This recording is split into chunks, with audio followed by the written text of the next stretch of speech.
we are going to discuss the chapter of carbohydrates. First of all, coming to the definition of carbohydrates, they are compounds of polyhydroxy aldehydes or ketones. That means या तो उसमें aldehyde group होगा या ketonic group होगा. ठीक है. So they are further classified into monosaccharides, disaccharides, oligosaccharides and polysaccharides based on the hydrolysis units. जैसे कि monosaccharides हैं, they cannot be further hydrolyzed. ठीक है.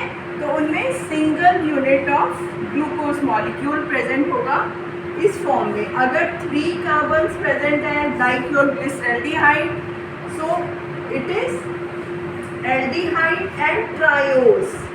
एल्डिहाइड क्यों लगे? क्योंकि CHO ग्रुप है. ट्रायोज क्यों कह रहे हैं? क्योंकि 3 कार्बन्स है इसमें. That's why it is a 3 carbon unit with aldehyde. जिसके पीछे ओज लगेगा उसमें एल्डिहाइड होगा और जिसमें कीटोसिस अगर बोलना है तो उसमें कीटोनिक ग्रुप होगा. ठीक है. So this is a 3 carbon unit glyceraldehyde, this is 4 carbon unit इरिथ्रोज and this is 5 carbon unit 1 2 3 4 5 with aldehyde group. So this is an example of open chain ribose and this is the example of closed chain ribose unit. It is an aldehyde with 5 carbons in the molecule. Now coming to the 6 carbon, which is your glucose.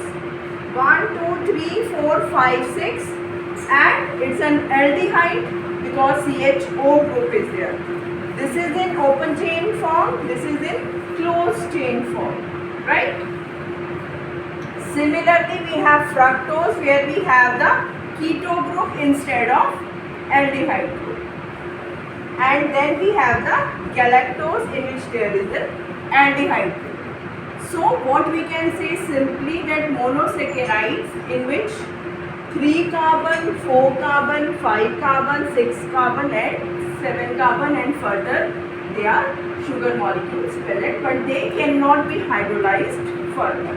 So they are monosaccharides. Mono means one, saccharides means sugar. One sugar molecule. Right? Now coming to the disaccharides.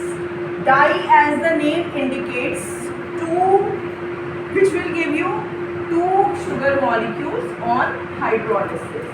You take the example of glucose molecules. When both of them combine together, then with the removal of this water molecule, they form a maltose molecule with alpha 1,4 linkage. This is very important question for the exam. They always ask this question that what is this glycosidic bond? Glycosidic bond means when the hydroxyl of one glucose molecule is attached to the carbonyl of another glucose molecule with the removal of this water molecule and they form a linkage like this. यहाँ से water निकल गया, ये आपस में join करके through the alpha 1,4 linkage. Why 1,4? इसका first carbon और इसका fourth carbon. So alpha 1,4 glycosidic linkage. This linkage, ये लिंकेज कैसे बनी? इसका हाइड्रोक्सिल और इसका कार्बोनाइल ग्रुप में से जब वाटर मॉलिक्यूल बाहर निकल गया, then they are joined together to form a maltose. So this becomes a disaccharide. क्यों? 2 शुगर मॉलिक्यूल्स की हाइड्रोलिसिस से बना, उसको ज्वाइन किया through the glycosidic bond. Then we come to the oligosaccharides in which more than 2 to 10 मतलब यहाँ disaccharides में तो 2 मॉलिक्यूल्स ज्वाइन करेंगे and then they will form a compound like maltose, lactose and sucrose. बहुत ये तीनों जो हैं डाइसेक्राइड्स हैं. ओलिगोसैकेराइड्स में इसी तरह के 2 से 10 मॉलिक्यूल्स आपस में ज्वाइन करेंगे. So in this chart we have covered monosaccharides, disaccharides and the oligosaccharides. In the next portion we will cover the polysaccharides. चलो. Now we come to the polysaccharides. In earlier chart we have discussed the classification of carbohydrates: monosaccharides 1 unit, disaccharides 2 units, oligosaccharides 2 to 10 units. But when we say polysaccharides, poly means बहुत सारे, saccharides means sugar molecules. ठीक है, बहुत सारे sugar molecules जब आपस में join होंगे they will form polysaccharides. But polysaccharides are basically of 2 types: homopolysaccharide and heteropolysaccharide. होमो का मतलब होता है सेम. जब सेम टाइप के शुगर मॉलिक्यूल्स आपस में ज्वाइन करके एक कंपाउंड बनाएंगे they are called as homopolysaccharide. Like you can see in amylose and amylopectin which are formed by the starch, and similarly glycogen में ये सेम टाइप के मॉलिक्यूल्स हैं. दे ऑल आर, ये देखो, same glucose molecules are joined together to form amylose and amylopectin. जब plants में है तो amylose है, जब animal starch है तो वो glycogen है, लेकिन रिपीटेड यूनिट जो है वो सेम है सब.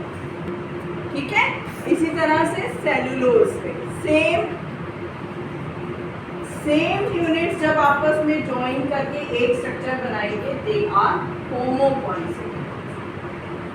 Hetero means different type of sugar molecules will come together, they will join together and they will form in one molecule. They are called as heteropolysaccharide. Example is mucopolysaccharide, जिसमें कि ये 2 unit है, glucuronic acid and glucosamine. Both the units are different. Similarly chitin, इसमें भी दोनों different है. Hyaluronic acid, दोनों units different हैं. Heparin, chondroitin sulfate, peptidoglycan, all the units are different.